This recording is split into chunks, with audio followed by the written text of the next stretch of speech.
우리 찬송가 330장 대신에 303장을 부르도록 하겠습니다. 303장 찬송, 나 위하여 십자가에 찬송합니다.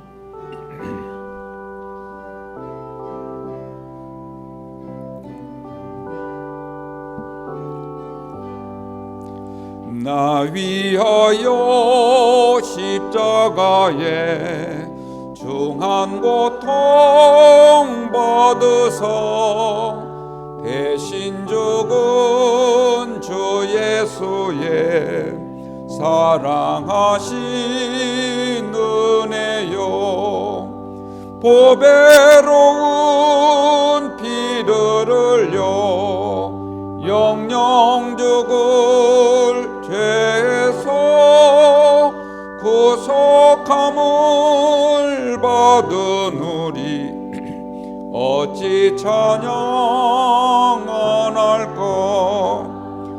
예수 안에 있는 우리 한량없이 즐겁고 주 성령의 위로함이 마음속에 쳐도도 전국 음악 소리 같은 은혜로운 그 말씀 끊임없이 듣는 우리 어찌 찬양 안 할까. 이 세상의 모진 풍파 쉬지 않고 불어도 주님 안에 보호받는 우리 마음 편하다. 늘 깨어서 기도하고 저 천국을 바라며 주님만을 기다리니 어찌 찬양 안 할까. 아멘. 할렐루야. 내일 모레 추석이, 내일 모레는 아니지만 이번 주간에 추석이 있어서 여러분들 마음이 많이 분주할 줄로 봅니다. 특히 올해는 코로나19 때문에 이동에도 많이 불편할 것이고 염려가 되는 그런 주간이기도 하는데요. 각별히 여러분들 건강에 유의하시고 또 가급적 이렇게 이동하는 거 삼가시면서 가정 안에서 행복하게 이 추석을 잘 보내시기 바랍니다. 우리가 지금 살아있다는 건 너무너무 감사한 것입니다. 지금 내가 숨을 쉬고 있다는 거, 이게 얼마나 큰 축복인가. 살아있을 때는 잘 모르는데 그 임종시 되면 사람이 산다는 게 얼마나 기쁘고 행복한 것인가, 그런 생각을 갖곤 합니다. 성경에 보면 사람의 생애, 우리가 한 평생을 사는 것을 뭐라고 말씀하고 있는가. 제가 성경을 읽어보니까 몇 가지 좀 중요한 구절을 좀 설명해 드리고 싶은데, 그 첫째는 뭐냐면 우리 일생이라고 하는 거, 우리가 살아있다는 것은 마치 날아가는 화살과 같아서 굉장히 빠르게 지나간다, 순식간에 끝나고 만다, 이렇게 말하고 있습니다. 그리고 한번 흘러간 시간은 다시는 돌아오지 않는 법이죠. 또한 우리 사람의 일생은 그나마 그 짧은 시간인데도 불구하고 우리 기억 속에 남는 건 수고와 슬픔뿐이다. 오늘 우리가 읽은 9절 말씀에도 보면 그 수고조차도 아무런 이익이 남지 않는다, 이렇게 말하고 있습니다.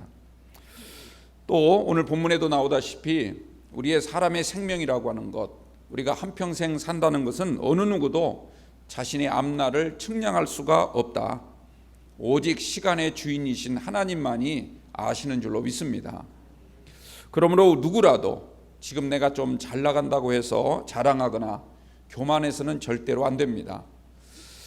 우리의 인생 정말 하나님이 주신 은혜로 기억하고 하루하루를 소중하게 사시기를 바랍니다. 성경이 이렇게 인생에 대해서 부정적으로 말한다고 해서 여러분들 그러면 우리의 인생이 아무런 의미도 없고 무가치하다는 말인가? 그렇지 않습니다.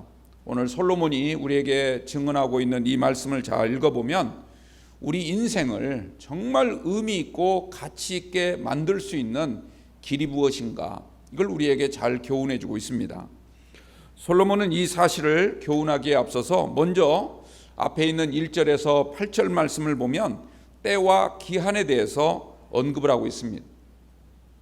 두 쌍씩 7절에 걸쳐서 때를 강조하고 있는 것을 볼 수가 있죠.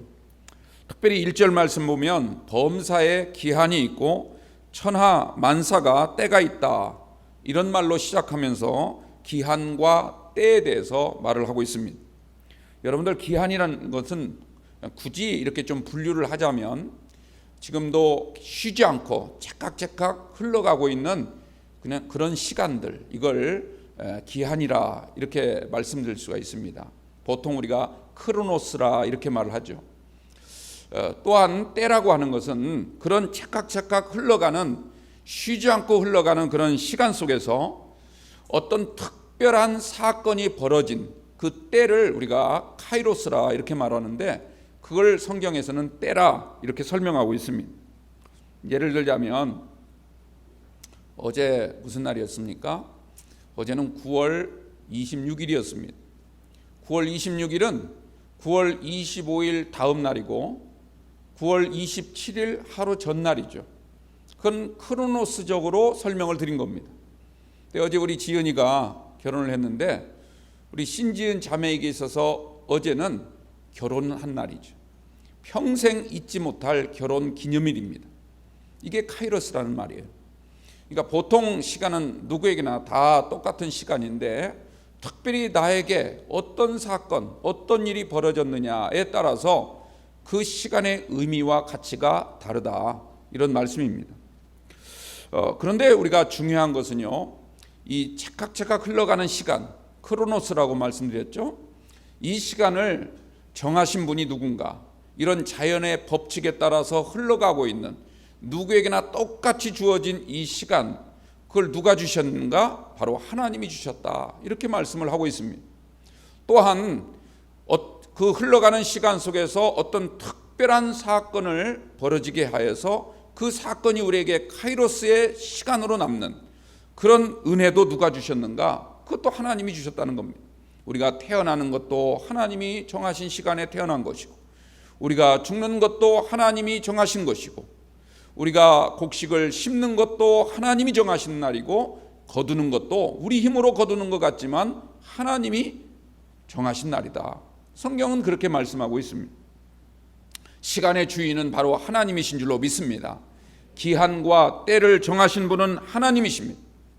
결혼식을 할 때 서로 결혼식 하는 당사자들과 혼주가 정한 것 같지만 그러나 실제로는 그 뒤에 하나님이 정하신 것이다. 내가 정하여도 하나님이 허락지 아니하시면 할 수 없는 게 바로 시간이라고 하는 것입니다. 때라고 하는 것이죠. 여러분들 이 사실을 우리가 꼭 기억하시고 겸손하게 시간을 활용할 수 있는 우리 성도님들 꼭 되시기 바랍니다. 때와 기한은 하나님이 정하신 것이다. 그러면 지금은 어떤 시간이고 지금은 어떤 때인가를 아는 것이 곧 지혜다. 여러분들 꼭 이것을 기억하시면서 오늘 하나님이 원하시는 것이 무엇일까? 이 기한과 때에 정말 내가 하나님의 뜻을 알고 그 뜻대로 행하는 것이 얼마나 큰 은혜인가를 알고 그 믿음으로 사시길 바랍니다. 그런데 하나님은요, 모든 인생들에게 시간을 공평하게 주셨습니다. 시간만큼 공평한 것은 없습니다. 누구에게나 똑같이 1년은 365일이고 하루는 24시간이고 1시간은 60분입니다. 그리고 1분은 60초라고 하는 시간을 주셨습니다. 아무리 돈이 많은 재벌이라 할지라도 하루를 25시간 쓸 수는 없는 것이죠. 바로 그런 점에서 크로노스 시간, 흘러가는 시간은 절대적이다, 이렇게 말씀을 드릴 수가 있습니다. 그러나 똑같은 시간, 똑같은 속도, 똑같은 분량을 가진 시간이라 할지라도 그때 어떤 사건이 벌어지느냐에 따라서 그 시간의 길이와 의미는 각 사람에게마다 전혀 다릅니다. 크로노스 시간은 절대적이지만 그때 어떤 사건이 벌어졌느냐에 따라서 그 시간을 우리가 생각하는 그 의미는 완전히 다른 상대적 시간이다, 이런 뜻입니다. 예를 들자면 여러분들 서로 사랑하는 연인끼리 지금 데이트를 즐기고 있다고 상상해 보십시오. 그때 그들이 느끼는 시간은 엄청나게 빠르게 지나갈 겁니다. 만난 지 얼마 되지 않았는데 벌써 헤어질 시간이 된 것처럼 그렇게 생각을 하겠죠. 그러나 반대로요, 사랑하는 여인이 서로 만나기로 약속을 했는데 한쪽이 오질 않습니다. 약속 시간이 지났는데도 나타나지도 않고 연락도 없다고 한번 생각해 보십시오. 기다리는 사람에게 1분 1초는 마치 1시간이 지나가는 듯 그렇게 느리게 느껴질 것입니다. 똑같은 속도로 흐르는 시간이지만 어떤 사람에게는 수십 년이 하룻밤과 같고 또 어떤 이에게는 하루가 천년과 같은 서로 다른 느낌을 갖게 된다는 것이죠. 크로노스 시간은 누구에게나 똑같지만 그 사건에 벌어진 일이 그 어떤 것이냐에 따라서, 이 카이로스 시간에 따라서 그 길이와 의미가 전혀 다르다는 말씀입니다. 그러므로 우리는 삶을 살아갈 때 단지 흘러가는 시간, 이 크로노스 시간에만 매여 살지 마시고 흘러가는 시간 속에서 일하시는 하나님의 역사, 이 카이로스의 때, 이 은혜를 구하며 사는 성도님들이 꼭 되시기 바랍니다. 그러려면 무엇보다도 먼저 하나님이 역사하시는 카이로스의 은혜에 대해서 정확히 이해하고 정확히 깨닫는 것이 중요합니다. 그리고 그러한 하나님의 은혜에 대한 믿음을 가져야 되는 것입니다. 먼저 저는 특별히 두 가지를 여러분들에게 당부하고 싶습니다. 첫째는 뭐냐면 하나님이 나에게 주신 시간, 또는 그걸 기회라 이렇게 말씀드릴 수도 있는데, 하나님이 나에게 주신 이 시간과 기회를 내 마음대로 선택하거나 육신의 소욕에 따라서 결정해서는 안 된다는 것입니다. 마치 내가 나에게 주어진 시간의 주인인 것처럼 내 시간을 내 마음대로 쓰는 사람은 가장 어리석은 사람입니다. 하나님이 주신 시간을 정말 소중히 여기시고 그 시간 하나하나를 아끼면서 사는 여러분들이 꼭 되시기 바랍니다. 때를 아끼고 세월을 아낄 수 있는 그런 믿음의 사람, 하나님이 원하시는 사람입니다. 또한 두 번째로요, 우리가 이 카이로스의 은혜에 대해서 생각할 때 정반대로 하나님이 나에게 주신 시간인데도 불구하고, 하나님이 나에게 주신 은혜요 기회인데도 불구하고 멍하니 사는 것, 이건 역시 우리가 절대로 금해야 될 일입니다. 모든 게 하나님에 의해서 굴러가니까 나는 아무것도 할 역할이 없다, 마치 그렇게 생각하면서 아무것도 하지 않은 채 마치 체념하듯 살아가는 삶은 절대 안 된다는 것이죠. 뭔가 일이 잘못되면 또 병들면 어떻게든지 고쳐보려고 하지 않고 하나님의 뜻이려니 하고 그냥 막연하게 사는 인생 또한 잘못된 인생인 겁니다. 소위 운명론 또는 숙명론이라고 하는 그런 생각에 사로잡혀 사는 것은 지극히 하나님의 뜻과는 거리가 먼 잘못된 삶이라는 것을 꼭 기억하시고, 이 두 가지를 먼저 우리가 생각하며 오늘 말씀의 은혜가 되시길 바랍니다. 오늘 말씀은요, 범사에 기한이 있고 천하 만사가 때가 있다 이렇게 말씀하고 있는데요, 이 말씀은 때와 기한은 하나님 소관이지만 그리고 최종 결정은 하나님이 하신다는 그런 의미인 것이지, 너희는 아무것도 하지 말고 어떤 책임감도 가질 필요가 없다는 뜻으로 하신 말씀은 결코 아닌 것입니다. 병에 걸려도 일이 잘못돼도 그냥 운명이려니 생각하고, 실패했는데도 불구하고 다시 일어설 생각하지 아니하고 그냥 우울감 속에 빠져있는 그런 삶은 결코 바람직한 삶이 아닌 것입니다. 여러분들, 이렇게 살게 되면 우리의 인생이 그야말로 의미가 없고 아무런 가치 없는 인생으로 끝나버릴 수밖에 없음을 기억하시고, 오늘 크로노스의 시간 속에서 카이로스의 은혜를 구하는 삶이 어떤 모습인가를 잘 헤아려 깨달을 수 있는 이 시간 되시기를 주님의 이름으로 축원드립니다. 그러려면 우리의 인생을 의미 있게 그리고 가치 있게 만들려면 어떻게 해야 되는가? 오늘 10절과 11절 말씀을 잘 주목해 보십시오. 먼저 10절 말씀, 우리말 성경 여러분들이 갖고 계신 성경 보면 이렇게 말하고 있죠. 하나님이 인생들에게 노고를 주사 애쓰게 하신 것을 내가 보았노라.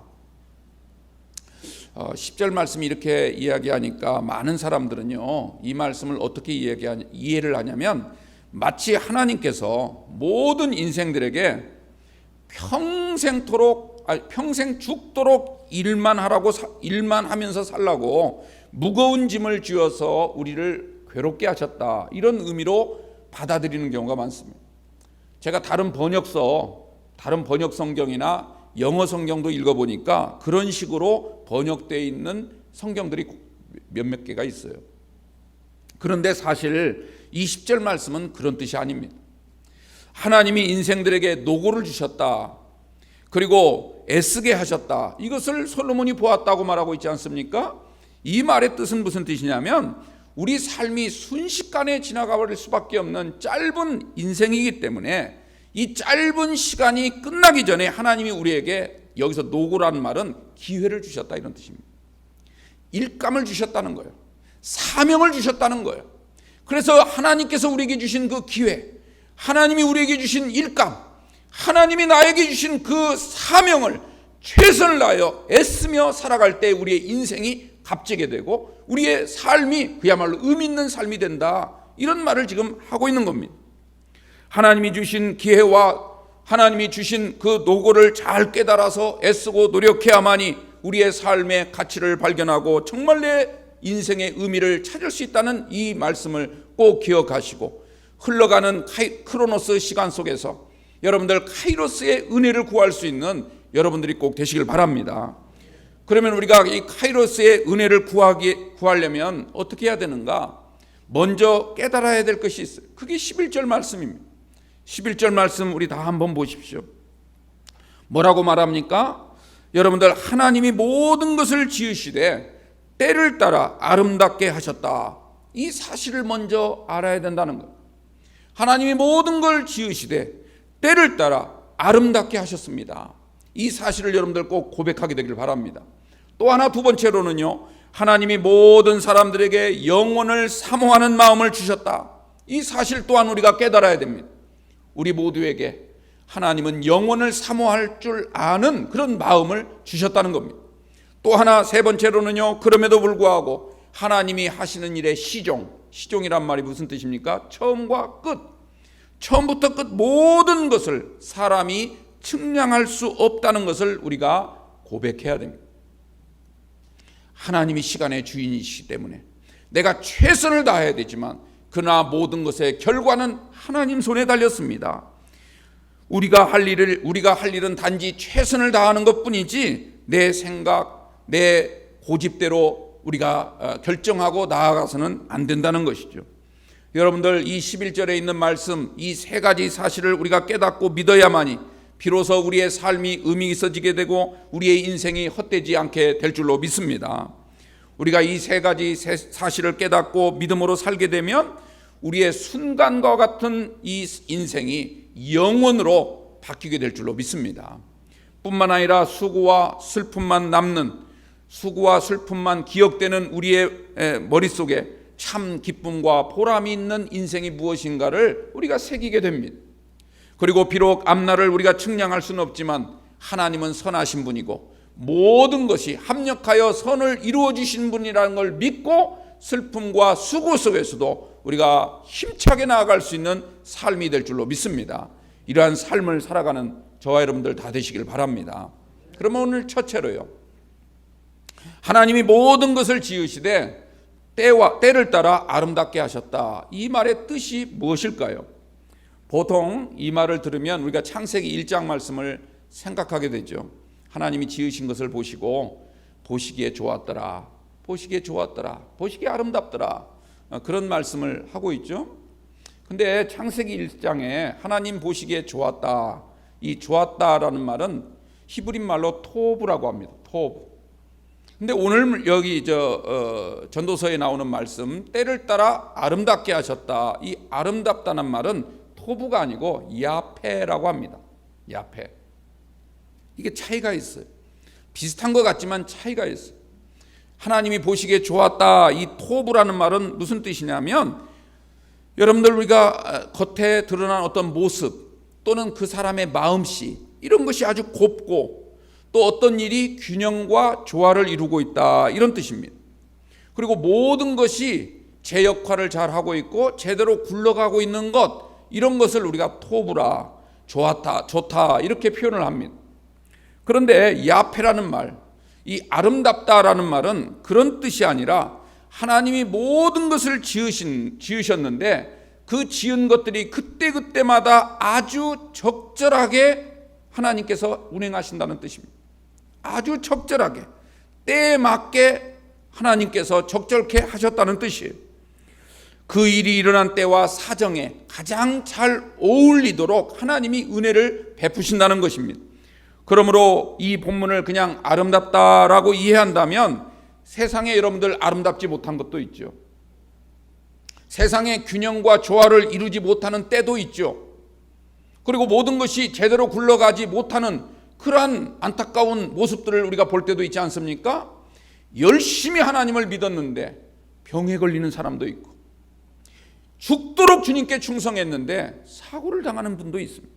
그건 정말 우리가 볼 때는 아름답지 못한 것이죠. 그야말로 제대로 굴러가는 것처럼 보이지 않는 그런 우리가 모습을 볼 때가 종종 있습니다.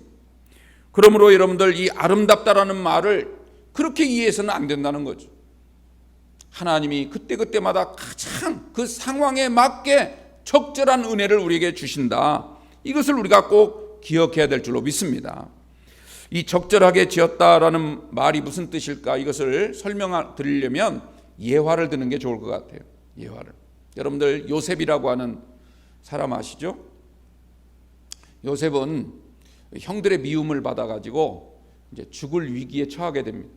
형들이 파놓은 구덩이 속에 갇혀가지고 형들이 굳이 손을 대지 않더라도 그는 이제 굶어 죽을 수밖에 없는, 그 구덩이 속에서는 자기 힘으로 도저히 나올 수 없는 그런 상황에 놓이게 됩니다. 근데 그때 때마침 미디안 상인들이 지나가는 걸 보고 형들이 그 빠진 요셉을 건져내서 미디안 상인들에게 팔게 되죠. 나중에 저 애굽 땅에 가가지고는 또 어떻게 됩니까? 억울한 누명을 쓰고 감옥에 갇히게 됩니다. 그런데 그 감옥 속에서 때마침 감옥 속에 들어온 술 맡은 관원장의 꿈을 해석해 주게 되죠. 그 일로 인해서 어떻게 됐습니까? 애굽 나라의 총리 대신이 되는 그런 이야기가 창세기에 기록되어 있습니다. 애굽 나라의 총리 대신이 되어서 어떻게 됐습니까? 부모 형제들을 구원하는 놀라운 역사, 그런 하나님의 섭리가 진행되게 되죠. 하나님께서 가장 적절한 때에 미디안 상인을 지나가게 하시고, 하나님께서 가장 적절한 때에 때마침 술 맡은 관원장이 감옥 속에 들어오게 함으로써 여러분들, 이 요셉이 애굽의 총리 대신이 되었을 뿐만 아니라 부모 형제 이스라엘 민족을 구원하는 놀라운 하나님의 뜻이 이루어지게 된다는 겁니다. 하나님은 때로는 우리를 불행하게 하고, 때로는 너무나 어처구니 없는 상황으로 우리를 몰아가시기도 하지만, 그러나 그때그때마다 때마침 가장 적절한 사람과 방법과 또는 사건을 통해서 하나님은 하나님의 뜻을 이루어 가시는 줄로 믿습니다. 저와 여러분들은요, 살아가다 보면 각기 다른 환경 속에서 각기 다른 사건을 맞이할 때가 있습니다. 어떤 사람은 사업을 하기만 하면 잘 되는 분도 있고요, 어떤 분은 죽도록 했는데도 안 되는 경우가 있어요. 그러나 그거에 낙심하지 마십시오. 거기에도 하나님이 이루어 가시고자 하는 반드시 적절한 은혜가 있는 줄로 믿습니다. 이것을 우리가 구할 줄 알아야 된다는 거죠. 여러분들, 사무엘상 30장 보면 다윗 얘기가 나옵니다. 몇 주 전에 한번 설교를 전했지만 그 말씀 내용이 뭡니까? 다윗이 시글락이라고 하는 마을에 거주하고 있을 때 아말렉 족속이 침략해 옵니다. 그래서 처자식들을 다 포로로 끌고 가는 거예요. 다윗과 그의 군사들이 그 아말렉 족속을 뒤쫓아가는데 어느 길로 갔는지, 어디에 숨어 있는지 알 길이 없습니다. 그냥 광야만 헤매고 있을 때 어떻게 됐습니까? 때마침 애굽 소년 하나를 발견하게 합니다. 주인이 병들자 버려버렸어. 광야에 버리고 간 거죠. 근데 그 주인이 누굽니까? 바로 며칠 전에 시글락을 침공해 왔던 아말렉 족속의 장수였습니다. 다윗이 살려놓고 보니까 그 사실을 알게 된 거예요. 그래서 결국 어떻게 됐습니까? 그 소년의 도움으로 아말렉 숨어있는 곳을 찾아내게 되고, 거기 가서 빼앗겼던 모든 것들을 다 찾아오는 그런 이야기가 사무엘상 30절에 소개되어지고 있습니다. 여러분들, 우리가 인생의 갈 바를 알지 못하고 어디로 가야 내 목적을 이룰지 알 수 없는 그런 상황 속에서 하나님은 전혀 다른 어떤 한 사람을 통해서 때마침의 은혜를 주신 줄로 믿습니다. 이 때마침의 은혜를 구할 수 있는 저와 여러분들 되시기 바랍니다. 우리 둘째 딸 진이가 아주 어렸을 때, 아기였을 때 그냥 겨우 걸음마 정도 이렇게 할 때 베란다에서 떨어졌어요. 이마가 한 중앙이 이렇게 찢어져 가지고 제가 너무너무 놀래서, 제가 웬만해서는 당황을 잘 안 하는데 정말 당황을 했어요. 그래서 119 신고도 하지 못한 채 그냥 이 피가 나는 이마를 손으로 틀어막고 허겁지겁 1층으로 뛰어내려왔는데, 그때 때마침 119가 와 있는 거예요. 우리 때문에 온 게 아니라 환자를 모셔다 드리러 온 119를 만난 거죠. 그래서 바로 그냥 타고 병원으로 갔거든요. 만약 집에서 119 전화 걸려고 시간 조금만 늦췄다면 그냥 떠났을 거예요. 다른 차를 기다려야 됐겠죠. 여러분들, 하나님께서 우리에게 여러 가지 어려움을 주실 때도 있고 정말 예측할 수 없는 그런 사건이 벌어질 때도 있지만, 그러나 하나님을 믿는 자에게 이런 카이로스의 은혜를 주시는 줄로 믿습니다.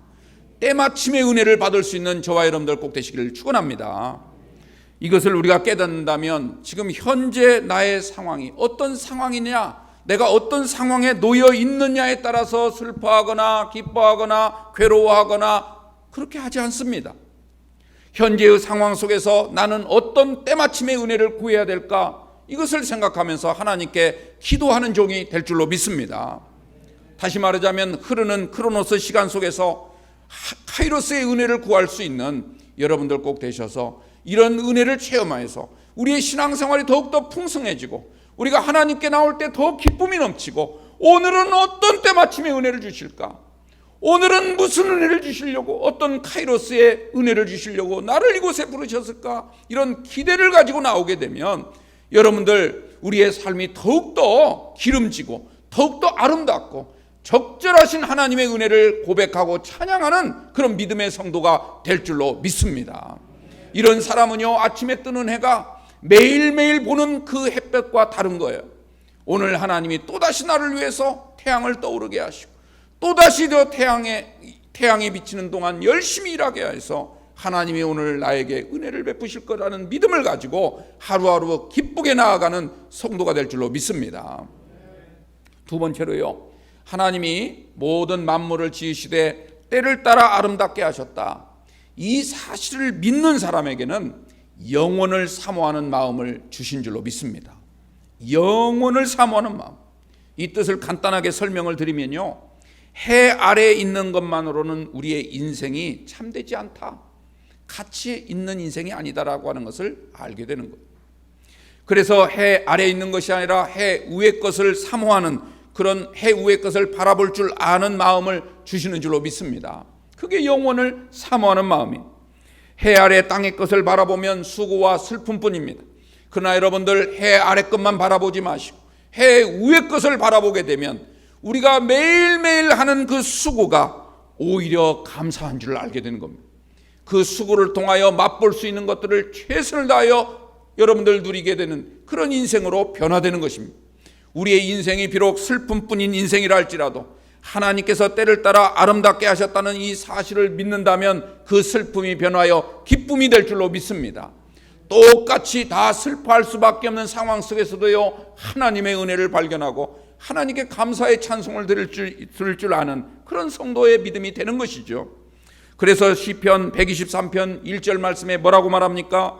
하늘에 계시는 주여, 내가 눈을 들어 주께 향하나이다. 이렇게 고백을 해요. 이런 찬양을 올립니다. 내가 눈을 들어 주를 향하나이다. 그리고 시편 121편에는 뭐라고 말합니까? 내가 산을 향하여 눈을 들리라. 나의 도움이 어디서 올까? 나의 도움은 천지가 아니라 천지를 지으신 하나님 여호와에게서로다. 여러분들, 우리 눈으로 보는 이 땅, 이 세상 것이 나에게 도움이 되는 것이 아니라 바로 그것을 지으신 하나님이 나를 위해서 주신 것이라는 믿음을 가질 때 비로소 그것이 나에게 유익이 되고 그것이 내 인생을 값지고 기름지게 만들 줄 믿습니다. 이 믿음을 꼭 가지시기를 바랍니다. 여러분들 꼭 기억하십시오. 하늘의 하나님을 바라봐야 우리의 인생의 문제가 더 이상 문제되지 않고 문제 속에서도 하나님의 뜻을 발견하는 성도가 되는 것입니다. 여러분들, 우리가 하늘의 하나님을 바라봐야만이 내 삶이 의미가 있어지고 내 인생이 가치 있는 인생이 될 수 있다는 사실을 기억하시고 영원을 사모하는 마음, 하나님이 우리에게 주신 이 마음을 결코 잃어버리지 마시고 끝까지 붙잡고 삶을 살아갈 수 있는 여러분들 꼭 되시기를 주님의 이름으로 축원합니다. 세 번째로요, 그럼에도 불구하고 하나님이 하시는 모든 일의 시종, 처음과 끝은 사람이 측량할 수가 없다는 사실을 알아야 합니다. 그래야 우리가 겸손해지는 거죠. 잘 나간다고 해서 교만해지지 않습니다. 좀 어렵다고 해서 위축되지 않습니다. 우리가 때를 따라 가장 적절한 은혜를 주시는 하나님을 믿는다면, 그리고 영원을 사모하는 마음을 갖고 해 위의 것을 바라보면서 하루하루 최선을 다하고 살았다면, 여러분들, 우리는 걱정할 필요가 없는 거예요. 우리에게 예비되어 있는 하나님의 나라가 있다는 사실을 꼭 기억하시고 이 믿음으로 승리하시길 바랍니다. 우리가 행한 모든 일의 시종은 하나님께서 이루신다라고 하는 이 사실을 믿으십시오. 그러면 우리가 자랑할 것은 하나님밖에 없는 거예요. 하나님이 내 인생을 허락해 주시고 그러면서 더욱 주님을 의지하고 주님을 바라보는 삶을 살게 될 줄로 믿습니다. 솔로몬은요, 잠언서 16장 3절에서 이 사실을 알았기 때문에 뭐라고 고백을 합니까? 너희의 모든 행사를 여호와께 맡기라. 그리하면 내가 경영하는 것을 그분이 이루어 주시리라. 여러분들, 이 사실을 꼭 믿으시길 바랍니다. 마지막 하나만 더 말씀드릴게요. 하나님이 때를 따라 모든 것을 아름답게 하셨음을 우리가 믿고, 또 하나님이 우리에게 영혼을 사모하는 마음을 주셨다는 사실을 우리가 깨닫고, 그럼에도 하나님이 하시는 일의 시종은 사람이 측량할 수 없습니다. 이 사실을 아는 사람은 어떻게 사는가? 그 다음 절 12절 이하에 이렇게 말하고 있습니다. 첫째로는 하루하루 기뻐할 줄 아는 겁니다. 사는 모든 시간 내내 우리는 기쁨이 넘치는 겁니다. 기쁠 때 기뻐하는 것이 아니라 기뻐하면 모든 삶이 다 기쁘게 바뀌어지는 거예요. 돈이 많아 기쁜 것보다도 때를 따라 카이로스의 은혜를 주시는 하나님으로 인해서 기뻐할 줄 아는 여러분들 꼭 되시기 바랍니다. 두 번째로는요, 선을 행하며 살아야 돼요. 선을. 근데 여기서 말하는 선은요, 좋은 일, 착한 일, 이런 의미가 아니에요. 하나님이 말씀하시는 이 전도서에서 솔로몬이 말하고 있는 선을 행한다, 이 선이라는 것은 하나님의 시간에 맞춰 사는 거예요. 지금 이 문맥상으로 볼 때 그런 뜻이에요. 하나님의 시간표, 하나님이 정하신 시간에 그 시간표대로 사는 삶, 이것이 선한 삶인 거죠. 예배 드릴 때는 예배를 드리는 게 선한 삶입니다. 기도할 때는 기도하는 게 선한 삶인 거예요. 지금 내가 무슨 일을 해야 될지를 알고 어떻게 살아야 될 줄을 아는 것이 바로 선한 삶인 줄로 믿습니다. 그래서 사도 바울은요, 감옥 속에 있을 때도 에베소서 5장 16절 말씀을 통하여 뭐라고 말합니까? 너희들은 때를 아끼라, 세월을 아끼라. 지금 이 때가 참으로 악하기 때문에 이 악한 때를 너희들이 알고 세월을 아끼라고 권면하고 있습니다. 이게 최고의 선이라는 거죠. 모세도 자신의 시편 90편에서 뭐라고 고백합니까? 우리에게 주신 날, 우리 날을 계수함을 가르치사 지혜롭게 하소서, 이렇게 말하고 있지 않습니까? 여러분들, 우리의 남은 날을 계수할 줄 아는 지혜가 있기를 바랍니다.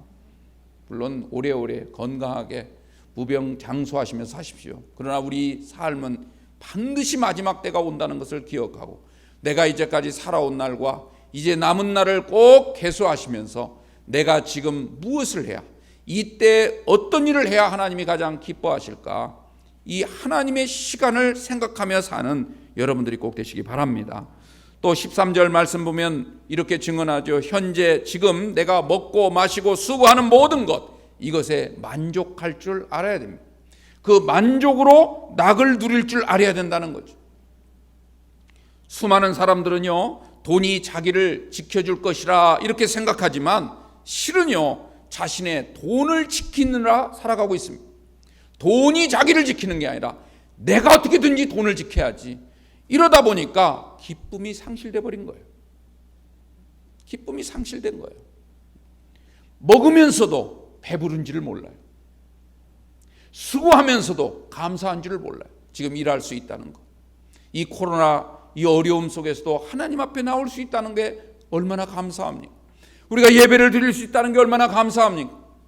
제가 아는 몇몇 교회들은요, 지금 예배도 드리지 못하고 그런 교회들도 많아요. 뭐 그분의 목회 철학과 나름대로 신앙의 양심에 따라 하는 거니까 제가 뭐 비난하거나 그럴 생각은 없어요. 성도님들도 형편과 처지에 따라 못 오시는 분도 있죠. 뭐 이해합니다. 그러나 여러분들, 하나님의 마음을 한번 헤아려 보십시오.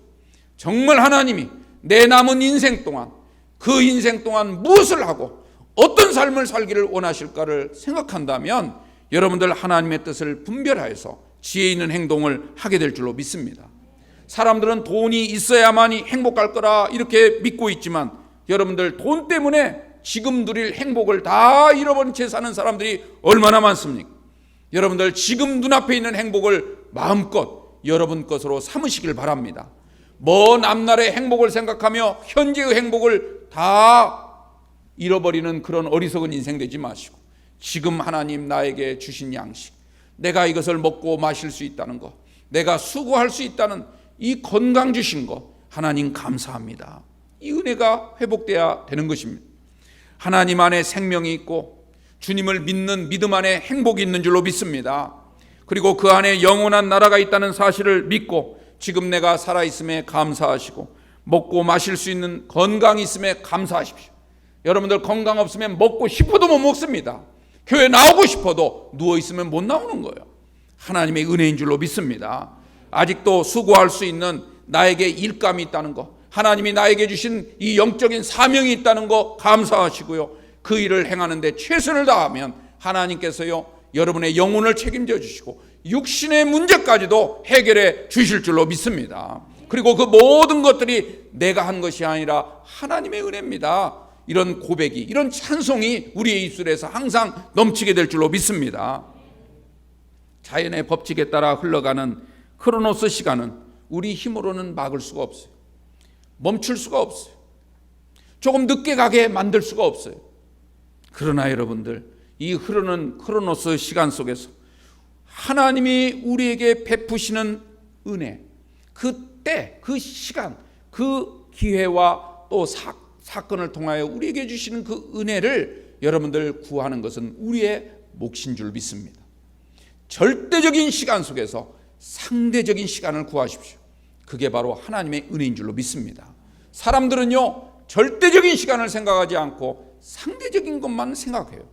그런데 여러분들, 우리는 크로노스 시간 속에서 카이로스의 은혜를 구하셔서 여러분들 삶 가운데 하나님이 어떻게 역사하시는지를 마음껏 간증하시고 마음껏 찬송하시고 그 은혜로 인해서 여러분의 영혼이 날로 새로워져서 하나님이 더욱더 기뻐하시고 이 어지러운 난국 속에서도 여러분 한 분을 통하여 놀라운 생명의 역사, 하나님의 섭리를 이루어가는 여러분들 그 주인공이 되시기를 주님의 이름으로 축원드립니다.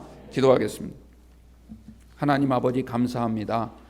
부족하고 연약한 저희들이고 시간의 한계 속에서 살아갈 수밖에 없는 연약한 종들인데